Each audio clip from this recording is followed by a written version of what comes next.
CBSE class 12 physics. इस video से हम लोग अपना अगला चैप्टर शुरू करेंगे जो है न्यूक्लियाई 12.3 मतलब क्लास 12 का 13 चैप्टर न्यूक्लियाई। हमेशा की तरह हम इसमें सीबीएसई 12 के प्रीवियस ईयर क्वेश्चंस करेंगे जो 2010 से 2023 तक आए हैं। ये हमारा क्लास 1 है और ये 1.1 है, मतलब टॉपिक 1 का क्लास है, पहला क्लास है और सब मिला के हमारा क्लास 1 है। इसमें हम लोग दो क्वेश्चन करेंगे, क्वेश्चन नंबर 1 और क्वेश्चन नंबर 2। उसके पहले हम लोग सिलेबस देख लेते हैं जो रैशनलाइज सिलेबस है। तो हमारा सिलेबस क्या है? Composition and size of nucleus, nuclear force, mass energy relation, mass defect, binding energy per nucleon and it's variation with mass number, nuclear fission और न्यूक्लियर फ्यूजन। लेकिन क्योंकि ये प्रीवियस ईयर क्वेश्चन 2010 से हैं तो फिर हो सकता है कुछ टॉपिक्स एक्स्ट्रा भी हों जो इन रैशनलाइज टॉपिक्स में ना हो। तो मैं कोशिश करूंगा कि वो टॉपिक्स के क्वेश्चन कवर ना करूं, लेकिन अगर फिर भी मुझे लगेगा कि वे इंपॉर्टेंट है हम जान सकते हैं, क्योंकि इसके साथ ही हम लोग मेंस के क्वेश्चंस भी करेंगे।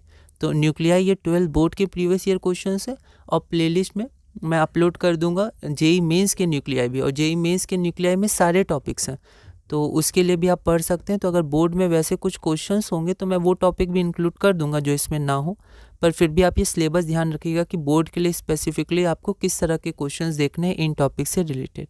ठीक है, आगे बढ़ते हैं हम लोग। तो टॉपिक 1 है हमारा न्यूक्लियस। इसमें हम लोग देखेंगे composition of nucleus, size of nucleus, nuclear density और न्यूक्लियस के बारे में कुछ और अगर मिसलेनियस क्वेश्चंस रहेंगे तो। ये जो टॉपिक है न्यूक्लियाई, ये क्या है? ये एक डेप्थ का रिसर्च का टॉपिक है, मॉडर्न फिजिक्स है।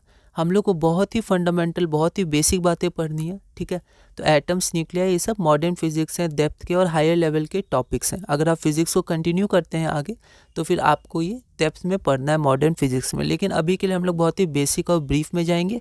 मेंस के क्वेश्चंस में थोड़ा सा मतलब थोड़े से और कॉन्सेप्ट्स आ सकते हैं, लेकिन फिर भी सब बेसिक और ब्रीफ ही रहेगा। तो हम लोग बहुत ही ब्रीफ में आगे बढ़ेंगे। तो हमारा क्वेश्चन 1 है, the radius of x nucleus is r, the radius of y nucleus will be. ये क्वेश्चन सीबीएसई 2023 में 1 मार्क का पूछा गया है। 4 ऑप्शन है आपके पास। एक बार आप इस क्वेश्चन को ट्राई करिए, फिर हम लोग आगे बढ़ते हैं। तो यहाँ पर हमारे पास जो यहाँ लिखा रहता है वो एटॉमिक नंबर होता है, ये हमारा मास नंबर होता है, नंबर ऑफ न्यूक्लियॉन्स। तो हम लोग आगे बढ़ते हैं। रेडियस हमें जानना है तो हमें रिलेशन पता होना चाहिए मास नंबर ऑफ रेडियस का और रेडियस का। तो गिवन में हमारे पास एक्स न्यूक्लियाई है और वाई न्यूक्लियाई है। रेडियस ऑफ एक्स को आर एक्स मान लेते हैं और वो हमारे पास आर दिया हुआ है। ठीक है, अब x के लिए अगर हम लोग देखें तो x के लिए मास नंबर क्या होता है 27 और हमारा रेडियस क्या है r है, और हमें पता है रेडियस और मास नंबर का रिलेशन होता है और उसी का हमें पूछा गया है। ठीक है, क्योंकि आप देख सकते हैं ऑप्शन में r है, मतलब रेडियस से रिलेटेड है। ठीक है, तो यहाँ देखते हैं, we know that r is equal to R naught A to the power 1/3 where R naught is equal to 1.2 into 10 to the power 15 metre या 1.2 FM। ठीक है, तो जो हमारा आर एक्स होता है वो एक्स के लिए क्या हो जाएगा? आर हो जाएगा आर एक्स, एक्स के लिए हमारा ए हो जाएगा ए एक्स। ठीक है, ध्यान रखना है हम लोग को स्मॉल एक्स नहीं लिखना है, कैपिटल एक्स अलग वेरिएबल माना जाएगा, स्मॉल एक्स अलग। तो हमने कैपिटल एक्स लिया तो हर जगह कैपिटल एक्स स्मॉल एक्स नहीं। ठीक है, इसका हमेशा हमें ध्यान रखना है। तो आर एक्स हमारे पास क्या है? आर है। आर नॉट तो कॉन्स्टेंट, तो आर नॉट और ए एक्स की वैल्यू क्या है? 27 है। ठीक है, ए एक्स 27 है ना। तो यहाँ से 27 टू द पावर 1/3 मतलब क्यूब रूट कितना हो गया? 3 हो गया। तो r is equal to 3 R naught हो गया। इसको हमने इक्वेशन नंबर 1 मान लिया। अब उसी तरह हम लोग y न्यूक्लियस के लिए देखेंगे तो y न्यूक्लियस के लिए जो हमारे पास मास नंबर है वो कितना हो जाएगा? 125। रेडियस हमें निकालना ही है तो मान लेते हैं इसके लिए रेडियस आर वाई है यहाँ पर लेट। ठीक है, तो यहाँ पर r is equal to R naught into A to the power 1/3 है। यहाँ पर r की जगह हमने आर वाई रख दिया, y का रेडियस, और a की जगह ए वाई रख दिया, y का मास नंबर। तो R Y is equal to R naught into A Y to the power 1/3। यहाँ पर ये जो आर वाई है इसे तो हमें फाइंड करना है, लेकिन ए वाई की वैल्यू हमें पता है।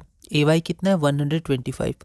तो R Y is equal to R naught into 125 का पावर 1/3, 125 का क्यूब रूट 5 हो जाता है। तो R Y is equal to 5 R naught. अब यहाँ पर आर नॉट की वैल्यू हम लोग इक्वेशन नंबर 1 से पुट कर सकते हैं, जो हो जाएगी r/3। तो R Y is equal to 5 into r/3 that is 5 r/3। तो आर वाई की वैल्यू हो गई 5 r/3 जो हमारा रिक्वायर्ड आंसर है। तो 5 r/3 हमारा ऑप्शन नंबर ए हो गया। और यहाँ पर आप, मैंने लिखा नहीं, आप यहाँ ए और लिख दीजिएगा। ठीक है, तो ये हमारा रिक्वायर्ड आंसर है। अगला क्वेश्चन है question number 2। What is the nuclear radius of Fe मतलब iron 125 if that of aluminium Al27 is 3.6 Fm।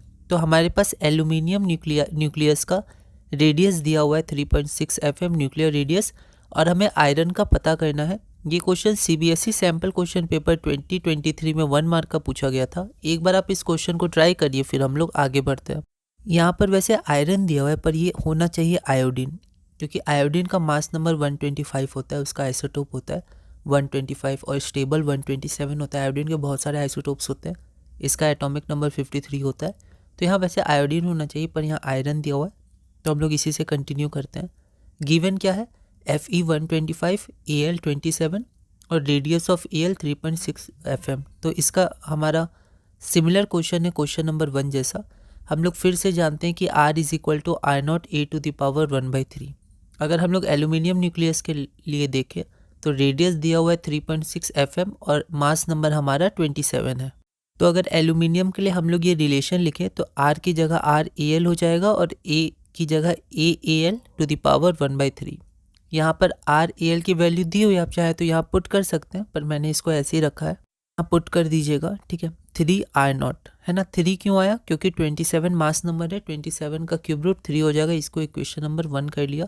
उसी तरह हमने Fe 125 के लिए निकाला, तो R of Fe is equal to RF, मतलब पहले हमने मान लिया कि जो रेडियस है Fe का वो RFE ही है, लेट, और मास नंबर ऑफ Fe कितना हो गया 125। तो अब हमने रिलेशन लिखा, हमें पता है RFE is equal to I0 AFE to the power 1/3।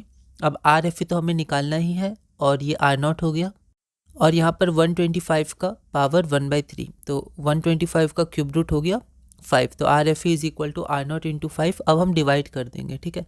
तो 2 डिवाइडेड बाई 1 किया, तो यहाँ पर RFE by RAL is equal to 5I0 by 3I0, that is 5/3 RAL, ठीक है। तो ये इधर चला गया, तो RAL की वैल्यू अब यहाँ पुट किया। आप डायरेक्ट पुट करते हो तो आपको ये फिर नहीं लिखना पड़ता, अगर आप यहीं पर पुट कर देते हो तो आप यहीं पुट कर दीजिएगा, थोड़ा आसान हो जाएगा। तो यहाँ पर हमारा RFE हो गया 5/3 इंटू 3.6 Fm, तो ये आपका हो गया 6 Fm, ठीक है। Therefore radius of Fe is equal to 6 Fm। तो रिक्वायर्ड आंसर 6 Fm हो गया। यहाँ पर Fm हमारा फेमटोमीटर होता है, 10 टू द पावर -15 मीटर। तो यहाँ पर आप देख सकते हैं, यहाँ आयोडीन होना चाहिए था, I एटॉमिक नंबर 53, और इसके कई आइसोटोप्स होते हैं जिसमें सबसे स्टेबल होता है आयोडीन 127, ठीक है, और ये 125 आइसोटोप भी इसका होता है। तो ये स्टेबल होता है I53 127। तो अब अगली वीडियो से हम लोग क्लास 2 शुरू करेंगे, और उसमें भी हम लोग 2 क्वेश्चन करेंगे। धीरे धीरे बेसिक और बहुत ही ब्रीफ में हम लोग आगे बढ़ेंगे किस तरह के क्वेश्चंस हैं। अगली क्लास में 2 क्वेश्चन करेंगे, क्वेश्चन 3 और क्वेश्चन 4। ये हमारा क्वेश्चन नंबर 3 है, the ratio of the nuclear densities of 2 nuclei having mass number 64 and 124। इनका रेशियो हमें बताना है। ये क्वेश्चन CBSE 2023 में 1 मार्क का पूछा गया था। एक बार आप इस क्वेश्चन को ट्राई करिएगा। अगली वीडियो में हम लोग क्वेश्चन नंबर 3 से कंटिन्यू करेंगे।